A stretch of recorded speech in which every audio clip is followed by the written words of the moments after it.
Hello, dear listeners. Before we dive into today's story, I'd like to send a special hug to Andy Dirks from Kimberley, South Africa. She commented on our last video saying how much she loves our stories, especially since she can no longer read due to vision loss. Andy, please know you're in our hearts. Our community is sending you an abundance of blessings, and it moves me deeply to know that our stories are helping so many through tough times. And what about you, dear listener? Let us know your name and where you're listening from in the comments. Who knows? Maybe your name will be featured in the next video. Now let's begin today's story. The first sound was a choked, watery sob carried through the fragile connection of a phone call. Ethan, I'm so sorry to call you this late. Jane Miller's voice was a fractured whisper, so unlike its usual bright efficiency. I know you're my boss, but could you come get me? I don't know who else to call. On the other end of the line, in the silent luxury of his penthouse, Ethan Prescott didn't hesitate. There was no annoyance, no hint of professional distance, only immediate calm authority. Where are you, Jane? I'm on my way. 15 minutes earlier, his world had been orderly. He had just dropped Jane on this very sidewalk, a rare personal gesture for his fiercely independent assistant. It was her boyfriend's birthday, and she had practically been vibrating with excitement, balancing a small, perfect-looking cake on her lap. Her eyes had been shining with anticipation. Ethan had let her leave work early as a small reward for the countless late nights she put in. Her quiet brilliance, her ability to anticipate his needs, and seamlessly cover for the mistakes of others. He had even offered the ride, just a simple kindness. But now, as his sleek black car pulled up to the same curb, the woman he found was a ghost of the one he had left behind. The joy in her eyes was gone, replaced by raw, hollowed-out pain that was visceral even from a distance. She slid into the passenger seat without a word. The silence in the car was heavy, thick with unspoken misery.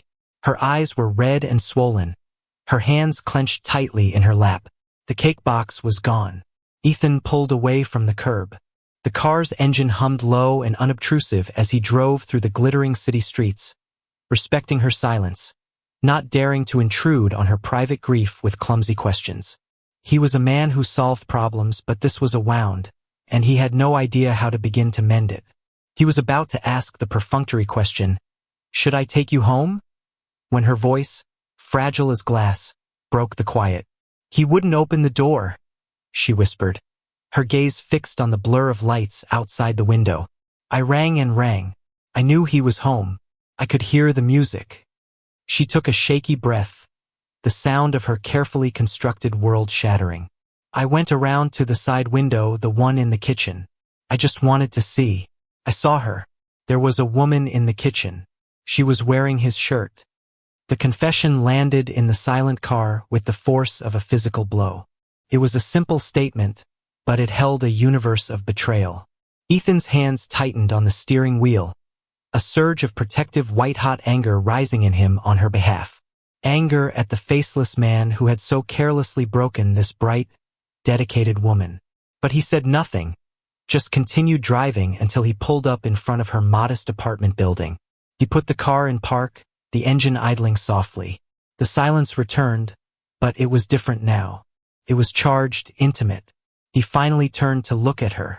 His usually professional, detached expression was gone, replaced by deep, genuine empathy.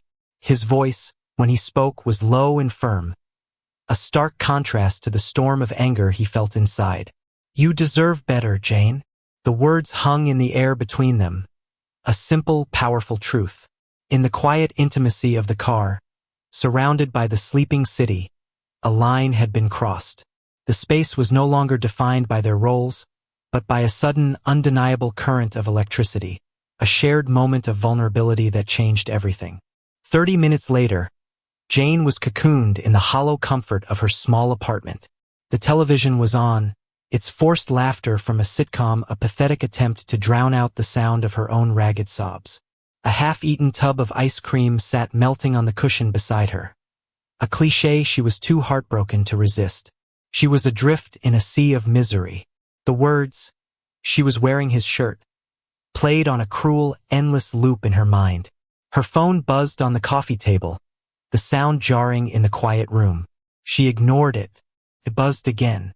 With a groan, she reached for it, expecting a pathetic self-serving apology text from Drake. But the name on the screen made her heart skip a beat. Ethan Prescott. She hesitated, then answered, her voice thick and hoarse from crying. Hello, Jane, it's Ethan. His voice was calm, steady, so unlike the chaotic emotions churning inside her. I know this is a terrible time, he began, his tone unusually hesitant. But I need to ask you something. He paused, and the question, when it came, was strange and direct. Do you trust me? The question caught her completely off guard. Trust him as a boss? Absolutely. He was fair, demanding, but brilliant. But this was different. This was personal. Yes, she found herself whispering, unsure why. Good, he said, a note of relief in his voice. I have an unusual proposal. I want you to get away, just for the weekend, with me. The invitation was so bizarre, so out of left field, that it momentarily silenced her grief. What? Why? Because right now, this city is full of memories you don't need, he said simply. And because I could use a break too. There was an urgency in his voice, a hint of his own burdens that suggested this wasn't just about her. It was a lifeline he was extending, perhaps to both of them. She was confused. She was heartbroken. But she was also adrift, with nothing to lose.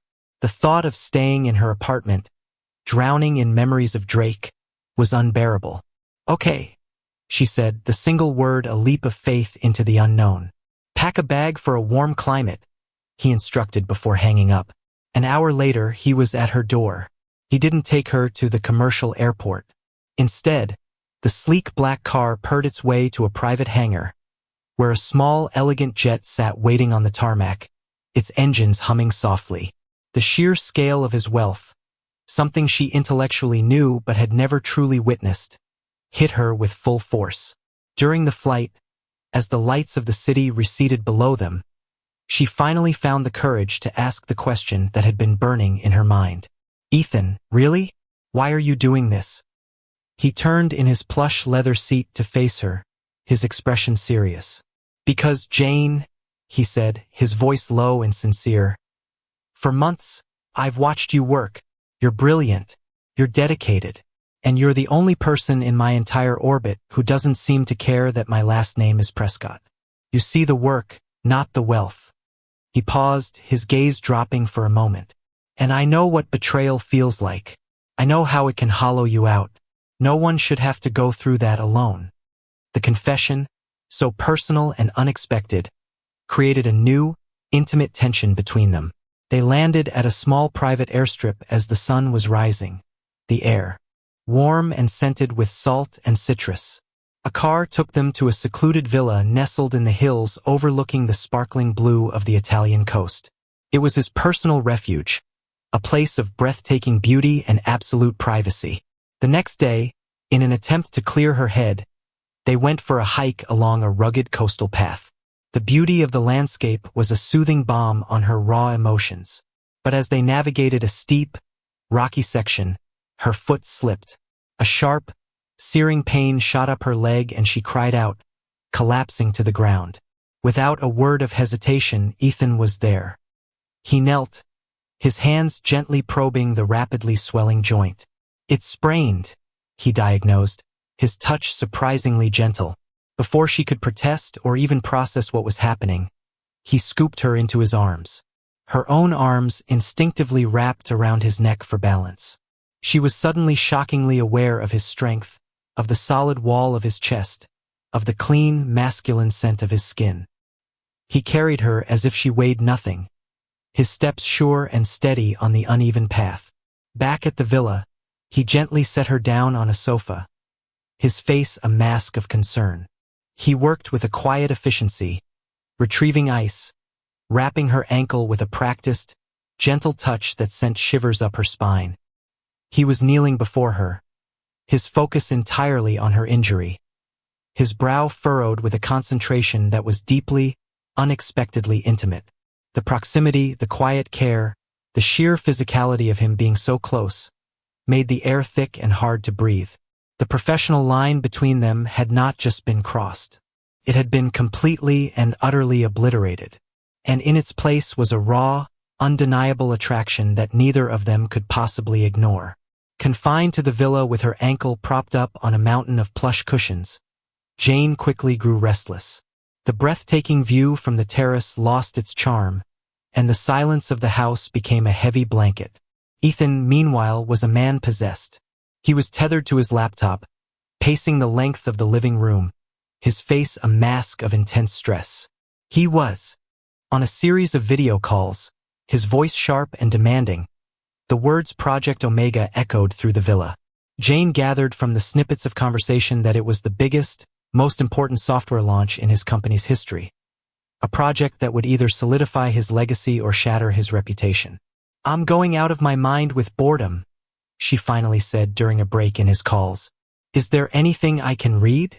"The library is upstairs," he said, his eyes still glued to his screen, his mind clearly a million miles away. "I can't get up the stairs, remember?" she replied, a hint of playful exasperation in her voice. She pointed to his laptop. "What about those?" She gestured to the reports for Project Omega. "Let me have a look. Maybe I can find a typo." He glanced at her, a flicker of amusement in his tired eyes. It was an absurd request. She was his administrative assistant.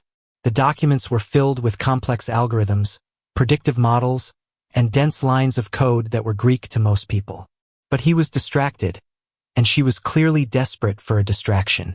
"Fine," he said, placing the laptop on the ottoman in front of her. "Knock yourself out. Just don't delete anything." She opened the first file, a projection analysis for user load and server scalability. At first, she was just skimming, but then her brow furrowed. Something felt off. She saw a pattern, a tiny, elegant, and catastrophic flaw in the math. A chill ran down her spine. It wasn't a typo. It was a fundamental error in the core assumption of the scaling algorithm. "Ethan," she said, her voice quiet but urgent. He was on another call, and he waved a dismissive hand at her. "Ethan," she said again, her voice sharper this time, cutting through his conversation. He ended the call abruptly, an annoyed look on his face. "What is it, Jane?" "I'm in the middle of a crisis." "You're about to be in a much bigger one," she said, her finger tapping the screen. "There's a mistake here in the scalability projection." She pointed to a specific line of code. "This calculation, it assumes a linear growth in data processing, but the architecture you're using will create an exponential load. It will work for the first few hours, but once you hit critical mass." She looked up at him, her eyes wide with the gravity of her discovery. "If you launch as is, the entire system will crash. A total catastrophic failure in less than 24 hours. The color drained from Ethan's face. He stared at her, then at the screen, then back at her. He snatched the laptop, his eyes flying across the data. He saw what she was pointing to, and a look of dawning horror spread across his features. His entire team of world-class, six-figure salaried engineers had missed it. A multi-million-dollar, reputation-defining project was on the verge of imploding. He immediately convened an emergency video conference with his lead engineers. He shared his screen, his voice tight and controlled, and pointed to the flaw she had identified. There was a stunned silence on the other end of the line, followed by a frantic flurry of confirmations. She was right. After the call ended, Ethan stood in the silent living room, the setting sun casting long shadows across the floor. He looked at Jane, who was watching him with a nervous expression. He was no longer looking at his assistant. He was looking at a hidden genius, a secret weapon he had never known he had. He walked over and knelt in front of her, his expression a mixture of awe and utter disbelief. "How, Jane?" he asked, his voice barely a whisper. "How in the world did you know that?" The question hung in the quiet, sun-drenched room. "How did you know?" It wasn't an accusation. It was a plea for understanding from a man whose entire world had just been tilted on its axis. Jane looked down at her hands, a faint flush of embarrassment coloring her cheeks. The secret she had guarded for so long, the ghost of the life she had been forced to abandon, was about to be exorcised. "I wasn't always an administrative assistant," she began, her voice soft. "I was 3 years into a software engineering degree at Stanford." Ethan's eyes widened in surprise. Stanford's engineering program was legendary, notoriously difficult to get into, and even harder to complete. "What happened?" he asked gently, sensing the story was a painful one. "My aunt," Jane whispered, a familiar ache settling in her chest. "She raised me after my parents died. She was my whole world. She got sick, really sick. The treatments were expensive, and the insurance didn't cover everything. I dropped out of school to work full-time to help pay the bills, to be with her." She stared out at the sparkling sea, the memory still raw. "She passed away 2 years ago, but the medical debt, it was a mountain. I was drowning in it. Going back to school was impossible. The job at your company was the best I could get without a degree. It was steady, paid the bills." She finally looked at him, her eyes shining with unshed tears. "I just never stopped loving it. The logic, the problem-solving. I read articles. I do online tutorials. I try to keep up. It's the one part of that old life I couldn't let go of." Ethan listened, his expression unreadable, but his attention absolute. He was seeing her, truly seeing her, for the first time. He saw the brilliant mind, the fierce loyalty, the quiet sacrifices she had made. He saw the incredible, untapped potential that had been buried under a mountain of bad luck and personal tragedy. A deep, profound sense of injustice stirred within him. He stood up and began to pace the room, a restless energy radiating from him. He stopped, his back to her, and looked out at the horizon. "I'm going to pay off your debts," he said, his voice firm, decisive. "All of them, and I'm going to fund the remainder of your degree, whatever it costs." Jane's heart leaped, but she immediately shook her head. "Ethan, no. I can't let you do that. It's too much. It's charity." He turned to face her, a slow, determined smile spreading across his face. "Then don't consider it charity," he said, walking back toward her. "Consider it an investment." He knelt in front of her again, his gaze intense and sincere. "Prescott Tech is making a strategic investment in its single most valuable asset. You saved Project Omega. You did something my entire team couldn't. You don't belong behind a desk scheduling my meetings. Jane, you belong in our lab, building the future." After a few hours, he opened the folder and took out a sheet of paper. He placed it on her lap. "This is a contract," he said, his eyes twinkling. "But not the kind you're thinking of. It's an advance on your future employment. It outlines a full scholarship, a debt settlement, and a senior engineering position at Prescott Tech waiting for you the day you graduate."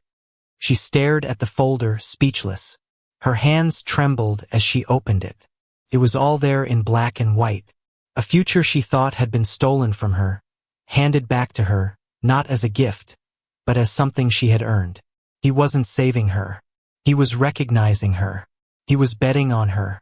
I don't know what to say," she whispered, her voice choked with emotion. "Say you'll accept," he said softly. "Say you'll let me invest in you." How could she possibly refuse? It was more than money. It was a career. It was respect. It was a testament to his belief in her. It was, she realized with a jolt that had nothing to do with gratitude, the most profoundly romantic gesture she had ever known. The final day in Italy was bathed in a golden, dreamlike light. The agreement had been made, the contract signed. The dynamic between them had shifted irrevocably. He was no longer just her boss, and she was no longer just his assistant. The professional hierarchy had dissolved, replaced by a partnership built on mutual respect and a simmering, unspoken attraction. The air between them was thick with it. Every shared glance held a new weight. Every casual touch lingered a moment too long. The gratitude in her heart had mingled with a deep, growing admiration, and it was all becoming tangled up in a feeling she was too afraid to name. He, in turn, looked at her with an open admiration that was completely new. his gaze often softening when he thought she wasn't looking. Their last evening, he arranged for a simple dinner to be served on the villa's main terrace. A small table was set for two, overlooking the sea as the sun began its slow, spectacular descent, painting the sky in fiery strokes of orange and pink. They didn't talk about work. They didn't talk about her ex-boyfriend. They talked about everything else. He told her about his childhood, about the immense pressure of being a Prescott and his secret dream of one day sailing around the world. She told him about her passion for building things, for creating order out of chaos, and her fear of not living up to the potential he saw in her. The conversation was easy, deep, and profoundly intimate. The connection between them was no longer a subtle undercurrent. It was a powerful, undeniable tide, pulling them closer with every shared story, every shared laugh.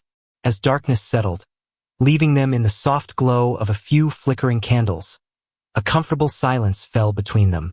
"Jane," Ethan said, his voice a low, serious murmur that was different from his usual confident tone. He reached across the small table, his hand covering hers. His touch was warm, firm, and sent a jolt of electricity straight to her heart. "I know your heart is still healing," he began, his thumb gently stroking the back of her hand. "And the last thing I want to do is rush you or make you uncomfortable. But I wouldn't be honest if I didn't tell you what's been happening with me." He took a breath, his gaze holding hers, full of a sincerity that made her insides tremble.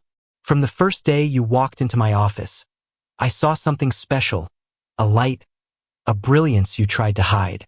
I told myself it was just professional admiration." He gave a small, self-deprecating laugh. "I was lying to myself. This weekend, seeing your strength, your resilience, your genius, it just confirmed what my heart has known for a long time." He leaned forward, his voice dropping to a near whisper. "I'm falling for you, Jane. I think I have been for a very long time." His confession was simple, direct, and utterly breathtaking. This time, when he leaned in to kiss her, she didn't pull away. She didn't even hesitate. She met him halfway. The kiss was everything they had been repressing for months. It was tender with unspoken admiration, passionate with pent-up longing, and deeply comforting with a sense of rightness, of coming home. It was a kiss that tasted of expensive wine, salt air, and the promise of a new beginning. When it finally ended, they didn't pull apart. They rested their foreheads together, their eyes closed, their breaths mingling in the warm Italian night. The professional line had been crossed. The personal boundary had been erased. They were finally just a man and a woman who had found each other in the wreckage of their lives. But as the reality of their situation began to creep back in, a single terrifying question hung in the air between them. What happens Monday morning when the CEO and his former assistant, the company's newest engineering prodigy, walk back into the real world? The return to reality was less of a crash and more of a strange, thrilling recalibration. The office buzzed with the news. Jane Miller, the quiet, efficient administrative assistant, was not only back in school, finishing her engineering degree on a full company scholarship, but she was also working part-time as a junior consultant on the now flawless Project Omega.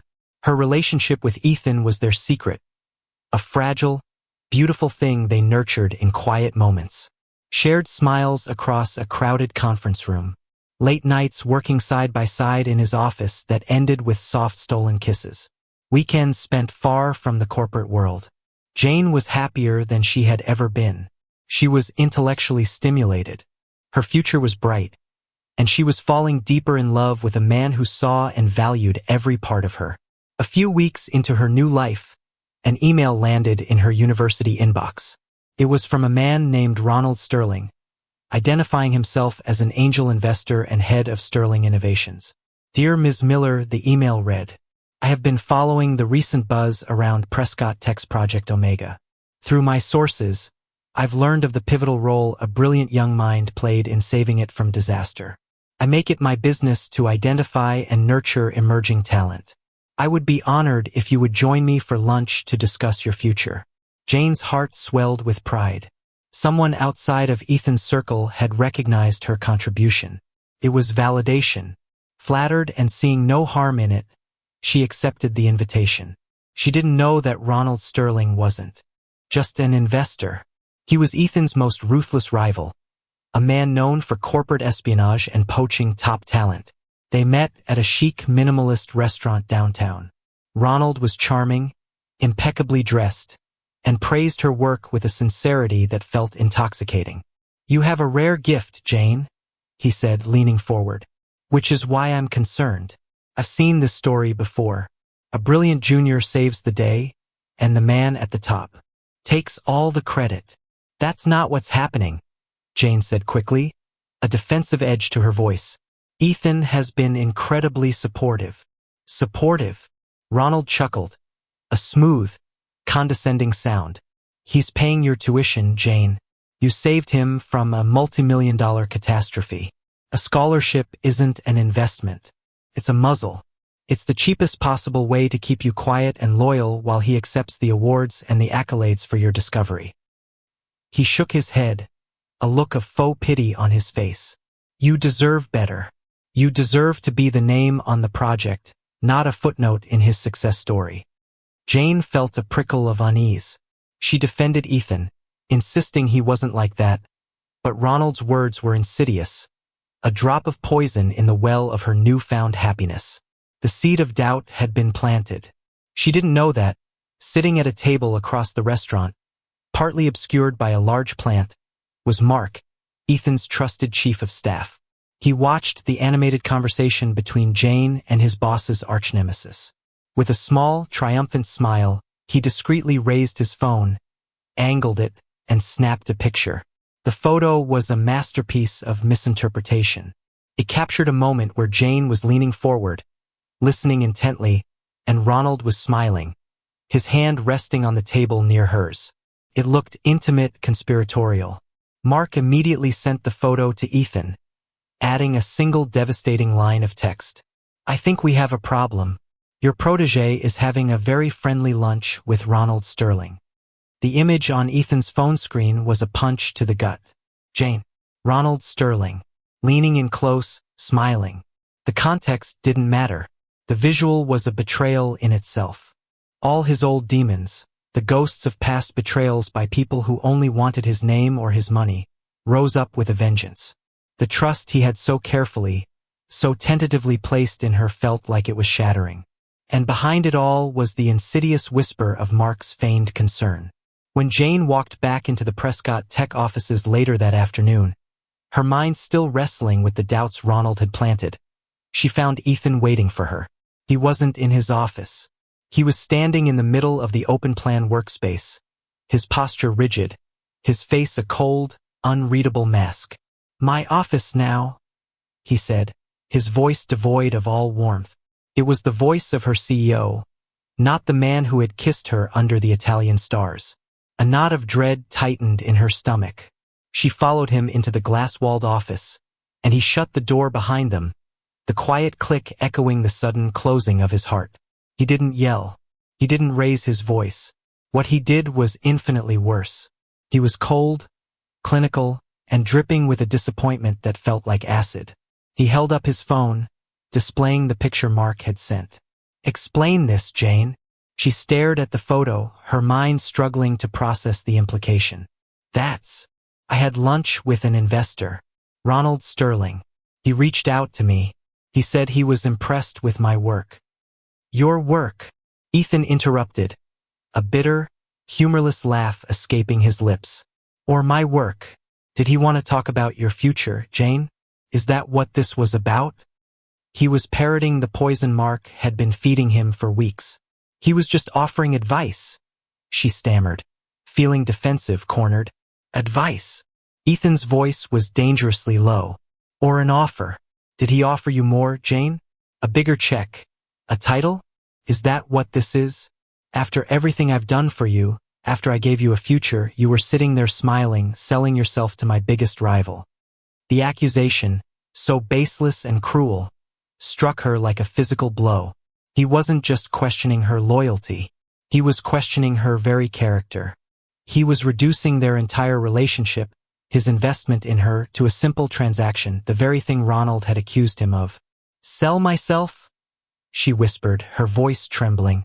The hurt was so profound, it felt like a physical wound. You think after everything that I'm for sale? Tears welled in her eyes, but they weren't tears of sadness. They were hot, angry tears of betrayal. The man she loved, the man she thought finally saw her for who she was looking at her and seeing a commodity. You know what? She said, her voice suddenly gaining a cold, hard strength born of pure heartbreak. Ronald was right about you. The words were a desperate last-ditch effort to make him see, to make him understand how deeply he was wounding her. But to Ethan, blinded by his own pain and fear, it sounded like a confession. So there was an offer, he said, his face hardening into stone. That was it, the final unforgivable blow. If that's what you think of me, she said, her voice now eerily calm. If you think I could do that, then you never knew me at all. With a steady hand, she reached up and unclipped the Prescott Tech ID badge from her collar. She walked to his massive empty desk and placed it gently on the polished surface. The small piece of plastic seemed to mock them with its official insignia. I quit, she said, the words quiet but absolute. She turned and walked out of the office, her back straight, her head held high. She didn't look back.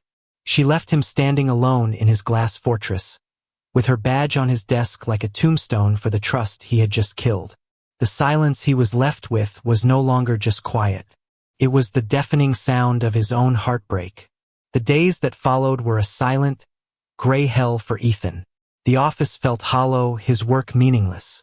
He would walk past Jane's empty desk a dozen times a day, a fresh wave of regret washing over him each time. He tried calling her, his pride warring with a desperate need to hear her voice. But the calls went straight to voicemail.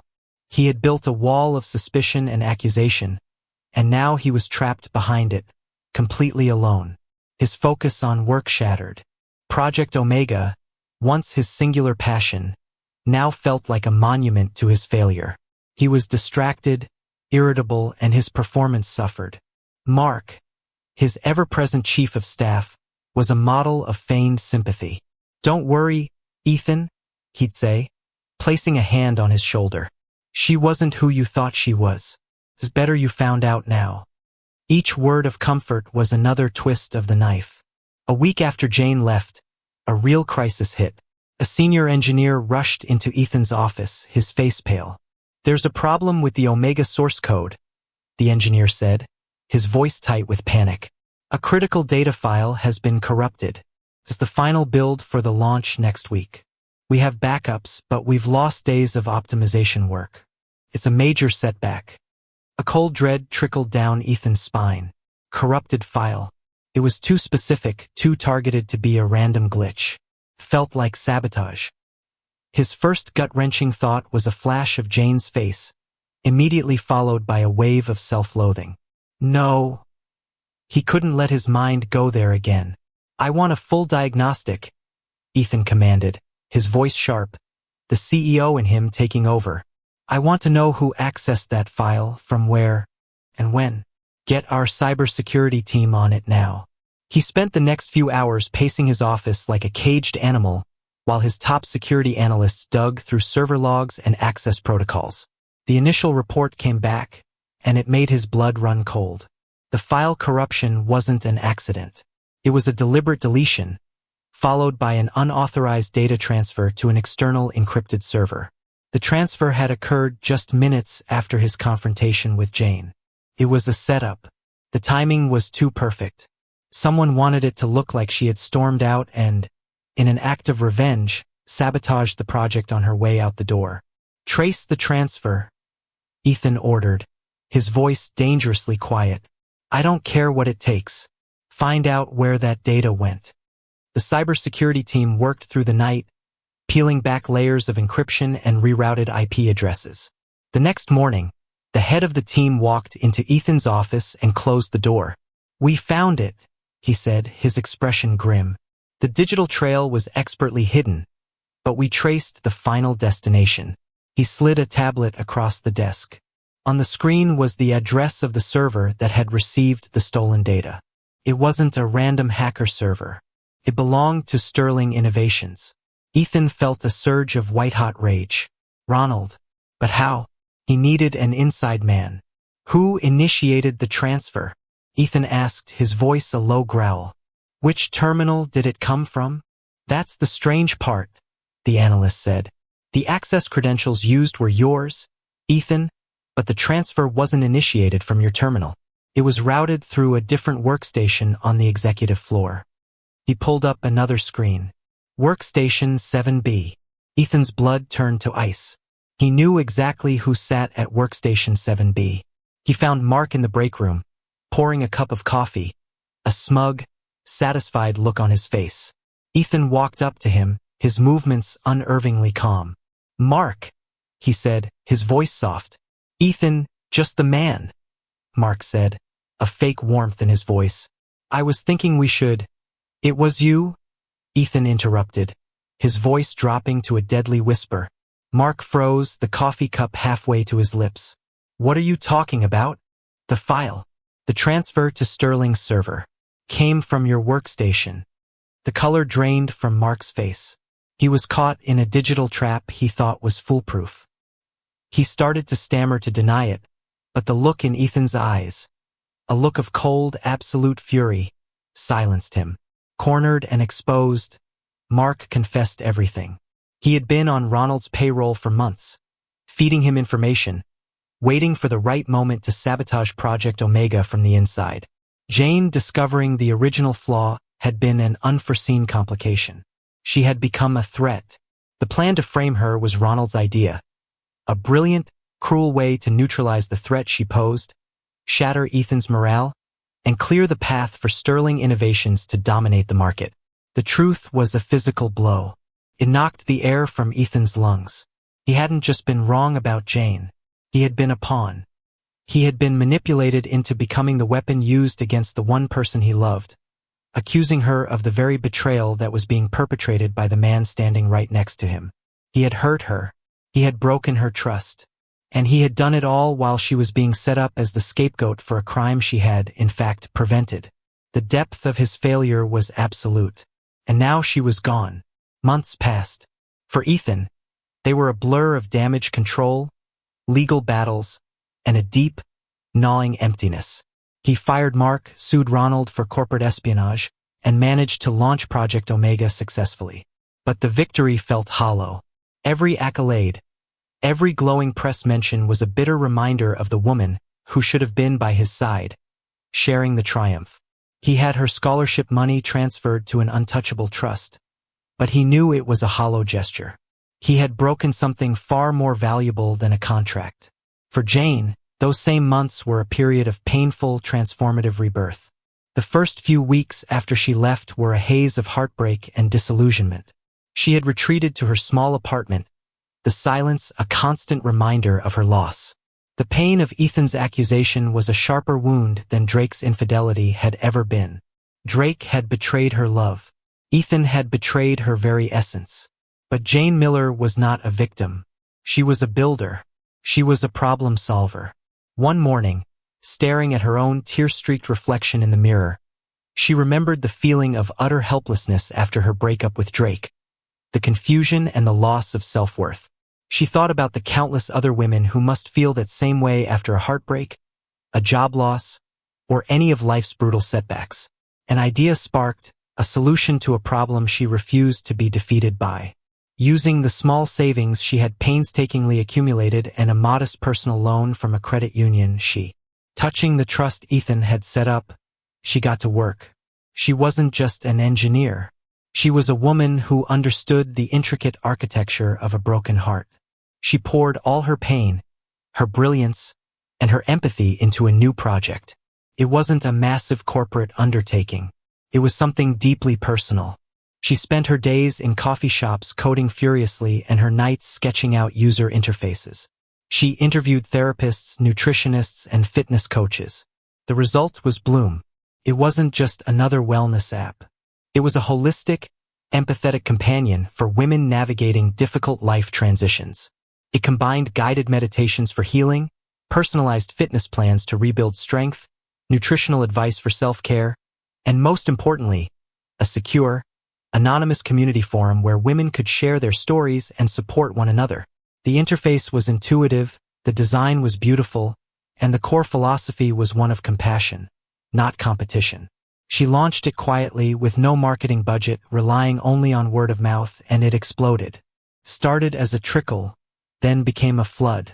Women shared it in private groups, texted it to friends going through a divorce, recommended it to daughters struggling with self-esteem. The app's authenticity resonated. The stories in the community forum were raw, real, and powerful. Bloom wasn't just an app. It was a movement. Within 3 months, it had gone viral. Tech blogs started writing about the mysterious new app that was dominating the charts. Investors started calling. Jane Miller, the former administrative assistant who had disappeared from the tech world, was suddenly the most talked about new CEO in the industry. She had taken her deepest pain and engineered it into her greatest success. One crisp autumn morning, an official embossed envelope arrived at her small, bustling office. She opened it, her heart giving a nervous flutter. It was an invitation. She had been nominated for the Innovator of the Year award at the National Technology Leadership Summit, the most prestigious awards ceremony in the country. Her app, Bloom, was a contender, and as she scanned the list of other nominees, her breath caught in her throat. The frontrunner for the grand prize, the Award for Technological Excellence, was of course Prescott Tech for the groundbreaking success of Project Omega. The stage was set. Their paths were inevitably about to cross again. The night of the awards ceremony was a glittering spectacle of power and innovation. The grand ballroom was filled with the titans of the tech industry, a sea of tuxedos and designer gowns. But tonight, Jane Miller was not an outsider. She was not a waitress or an assistant. She was a contender. She moved through the crowd with a quiet confidence that was entirely new. Her dress was simple but elegant, her hair styled in soft waves. She was no longer the girl who needed rescuing. She was a woman who had built her own kingdom.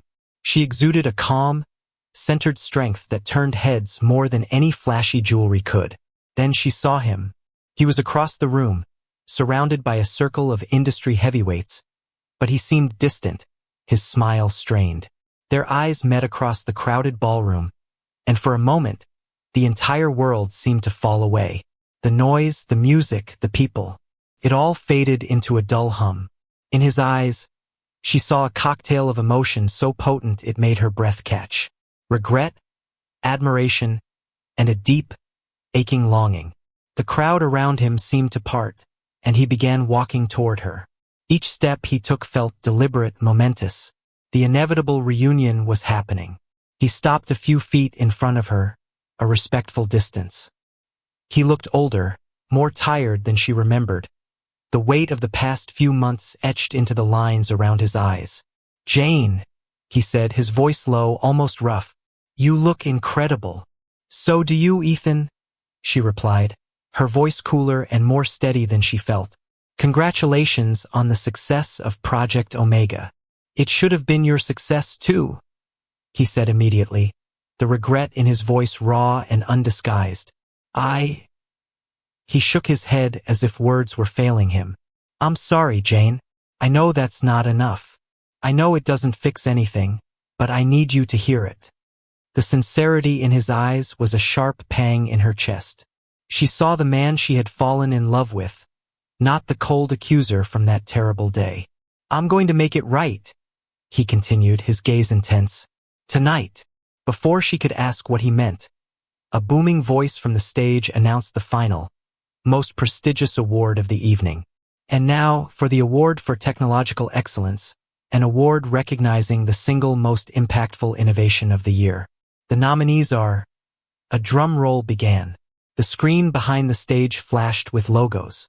Bloom was there, and so was Project Omega. And the winner is... The presenter opened the envelope. Prescott Tech for Project Omega. A wave of applause swept through the ballroom. Ethan didn't move. He just stood there, looking at Jane, his expression pained.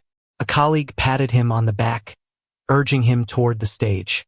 With a final, meaningful look at her, he turned and walked toward the podium, the golden trophy waiting for him. He stepped up to the microphone, the heavy award in his hands. The spotlight was on him. The world was watching. He looked out at the vast, expectant crowd, his gaze sweeping over the faces until it found hers and held it. He took a deep breath, ready to begin the speech that would define his victory. The spotlight was blinding, the applause a deafening roar in Ethan's ears. He stood at the podium, the heavy, cold weight of the trophy in his hands, a stark contrast to the burning turmoil in his chest.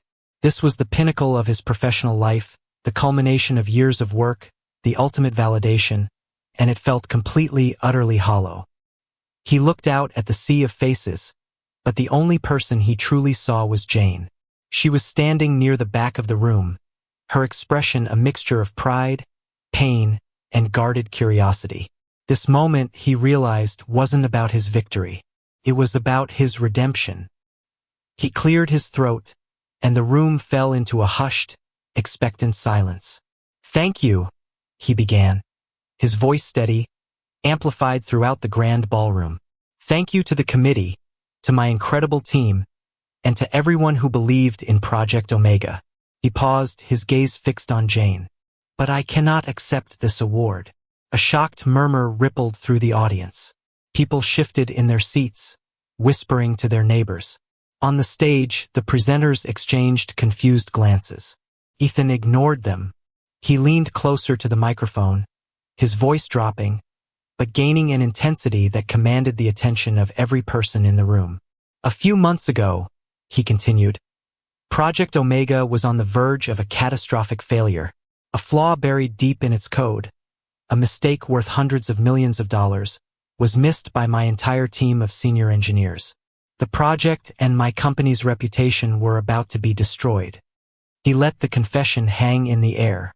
The admission of fallibility stunned the corporate world. It wasn't saved by a team of experts or a high-priced consultant. It was saved by one person, a brilliant, intuitive engineer who saw what no one else could. He took a deep breath, the hardest part of his confession yet to come. This same person was then targeted in a vicious act of corporate espionage orchestrated by my rival, Ronald Sterling, and carried out by my own chief of staff, Markinson Bell. He named them publicly. The gasps in the room were audible now. He wasn't just admitting a weakness. He was declaring war. They conspired to sabotage this project and to frame this brilliant young woman as a traitor. "And he said, his voice cracking with raw, self-recriminating pain. "In my own fear and arrogance, blinded by my own past, I fell for it. I accused an innocent person, the very person who had saved me, of the worst kind of betrayal." His eyes, glistening under the hot stage lights, found Jane again. The entire audience seemed to turn with him, their gaze following his. "The success of Project Omega, the reason I am standing on this stage tonight, is due to one person and one person alone," he declared, his voice ringing with absolute conviction. "The true genius behind this project is not me. The true innovator is not me." He lifted the heavy golden trophy, the symbol of his supposed triumph. "This award," he said, his voice thick with emotion, "belongs to its rightful owner. It belongs to Jane Miller."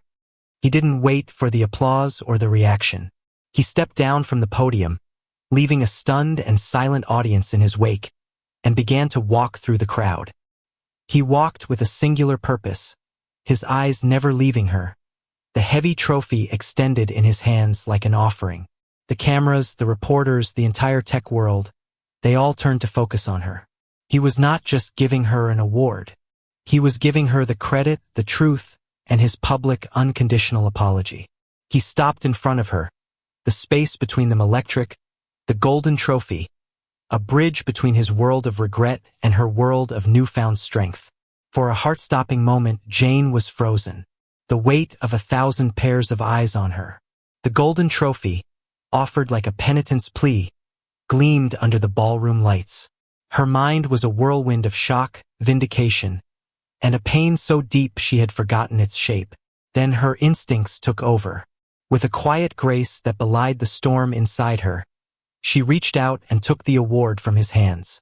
Her fingers brushed against his, and a jolt of the old familiar electricity passed between them. She gave a small, dignified nod to the stunned audience, a silent acceptance not of his apology, but of the truth he had finally spoken. The ballroom erupted into a thunderous, sustained applause, this time entirely for her. In the ensuing chaos, as people rose to their feet, Ethan gently took her elbow. "Come with me," he murmured, his voice for her ears only. He guided her away from the flashing cameras and the clamoring reporters, leading her through a side door and into the quiet, dimly lit labyrinth of the backstage area.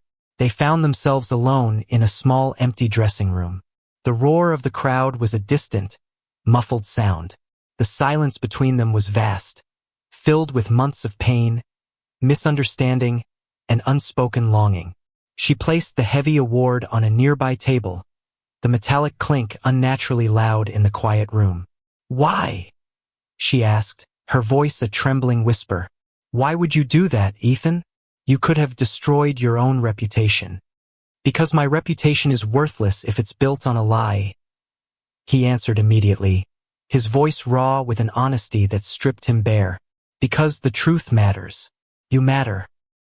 He took a hesitant step closer, his eyes pleading with her to understand. "I was wrong, Jane. So profoundly, devastatingly wrong. I let my own past, my own fears, twist me into a person I don't recognize.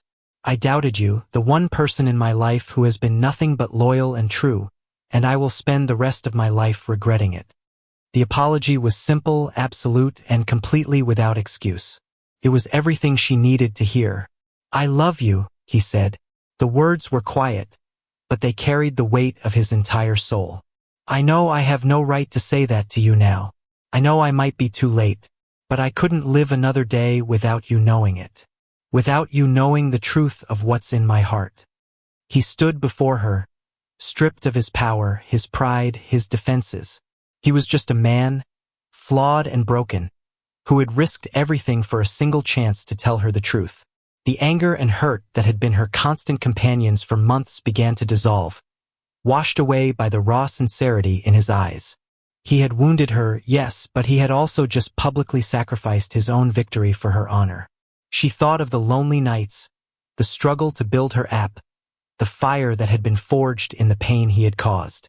But she also thought of the man who had seen her brilliance when no one else did.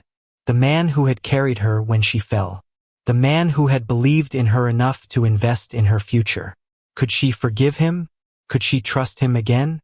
The answer, she realized with a sudden, heart-stopping clarity, had been there all along. Tears welled in Jane's eyes, but for the first time in months, they were not tears of pain or anger. There were tears of a slow, complicated, and overwhelming relief. "I love you, too, Ethan," she admitted, the words finally escaping after being held captive for so long. Her voice was a soft, trembling whisper, but it landed in the quiet room with the force of a thunderclap. "I think a part of me never stopped." The look on his face was one of pure, unadulterated relief. It was as if a physical crushing weight had been lifted from his shoulders. He took a step closer, his hands coming up as if to touch her, but he stopped himself, a new respect and hesitation in his posture. "But," she continued, her voice gaining a quiet strength, "I can't go back. I'm not your assistant anymore, Ethan. I'm not your protege. I've spent these last few months building my own path. I have to see where it leads." He nodded immediately, his expression full of a deep, painful understanding. "I know," he said, his voice rough with emotion, "and I would never ask you to. You've built something incredible, Jane, on your own. You're a CEO, a founder. You're my equal in every way." The acknowledgement, the validation of her own success coming from him, was more powerful than any apology. "That's why," he said, a new nervous energy entering his voice, "I'm not here to offer you your old job back. I'm here to offer you a merger." The word hung in the air, completely unexpected. "A merger?" she repeated, confused. "Not in the traditional sense," he clarified quickly. "I don't want to absorb Bloom. I want to empower it. I'm proposing a partnership. Prescott Tech will acquire a minority stake in your company.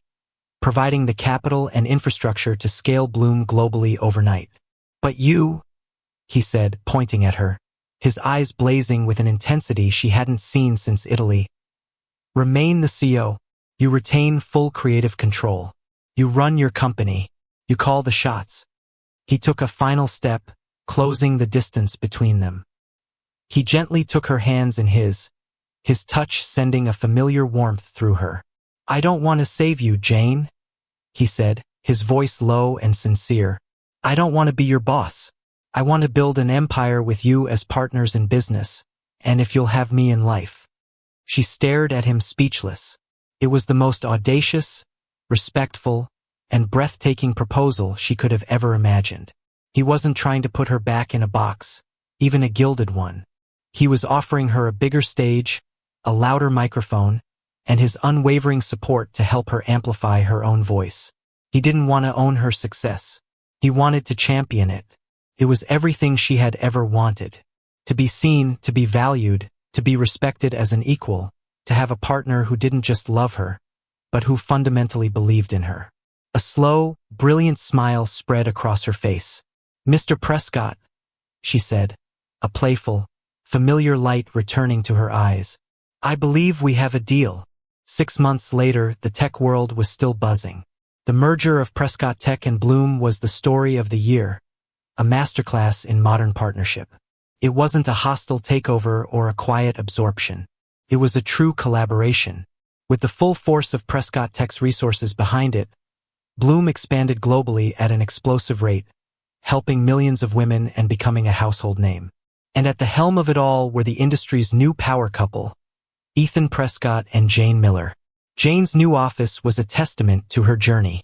It was a spacious, light-filled corner office on the top floor of the newly christened Bloom Tower, a building Ethan had insisted her company have to itself. The walls were covered not with corporate art, but with her own charcoal sketches and motivational prints. It was a space that was both professional and deeply personal, a reflection of the company she had built. The door opened without a knock, a familiar, comfortable habit. Ethan walked in, a slight smile on his face, holding 2 coffee mugs. He placed one on her desk, black, just how she liked it. It was a small ritual they had, a quiet nod to the old days that now felt a lifetime away. You look like you're plotting world domination, he said, leaning against the edge of her desk. Just the wellness sector, she replied with a grin, not looking up from the tablet she was sketching on. For now, their dynamic was a beautiful, intricate dance. They were partners in every sense of the word. In the boardroom, they were a formidable team, challenging each other, pushing each other to be better. Their combined vision driving both companies to new heights. In private, they were just Ethan and Jane, leaving the weight of their empires at the door, finding solace and laughter in the quiet moments. He watched her for a moment, a look of profound admiration on his face. You have a meeting, he said finally. She looked up, confused. I don't. My calendar is clear for the next hour. It's a new meeting, he said, a mischievous glint in his eye. A top priority investment proposal, and the investors are waiting. Intrigued, she followed him out of her office. He didn't lead her to a conference room. Instead, he led her to the private elevator, taking it all the way to the roof. When the doors opened, she gasped. The rooftop terrace, which was usually a stark, empty space, had been completely transformed. Strings of fairy lights were woven through the trellises. Hundreds of candles flickered in the twilight, and the air was filled with the soft scent of roses and jasmine. In the center of it all, a single table was set for 2. There was no one else there. Ethan, what is all this? She asked, laughing, completely taken by surprise. He took her hand, his expression turning serious, his eyes full of a deep, nervous sincerity. It's a proposal, he said, his voice soft. The most important one of my life. The city lights glittered below them like a carpet of fallen stars. But Jane only had eyes for Ethan, the man who had once been her intimidating boss, then her unexpected savior, and finally her fierce champion, now stood before her, his heart completely bare. Jane Miller, he began, his voice a low, earnest murmur against the quiet hum of the city. He didn't let go of her hand. I've offered you a job. I've offered you an investment. I've offered you a merger. A soft smile played on her lips as she remembered the whirlwind of their journey. I gave you a scholarship and a title, he continued, a flicker of the old pain in his eyes. I gave you a thoughtless, stupid accusation and a world of doubt when you deserved nothing but my absolute trust. But you, in return, you gave me your forgiveness. You taught me how to trust again. You became my partner in every sense of the word, and you made my world whole. He took a deep breath, his gaze so full of love it made her heart ache. Then, to her utter astonishment, he slowly got down on one knee. He pulled a small velvet box from his pocket. He opened it, and inside, nestled on a bed of dark silk, was a ring. It wasn't a massive, ostentatious diamond meant to signal wealth. It was an elegant custom-designed piece, a band of platinum that twisted and flowed like a line of code, culminating in a single brilliant, clear diamond. It was a perfect fusion of art and logic. It was them. So now, he said, his voice thick with emotion as he looked up at her.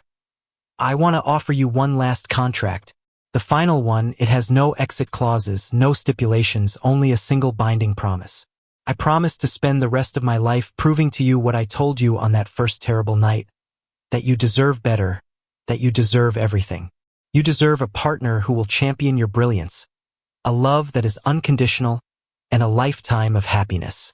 Jane Miller, my brilliant, resilient, beautiful partner. Will you marry me? Tears of pure, unadulterated joy streamed down her face. She was laughing and crying at the same time. A beautiful, happy mess. Yes, she whispered, her voice choked with happiness. Yes, of course. Yes. He slid the ring onto her finger. It was a perfect fit.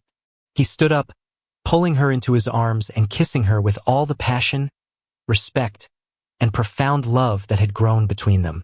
It was a kiss that sealed their final, permanent merger. They had started as a boss and an assistant, a relationship defined by hierarchy and professional distance.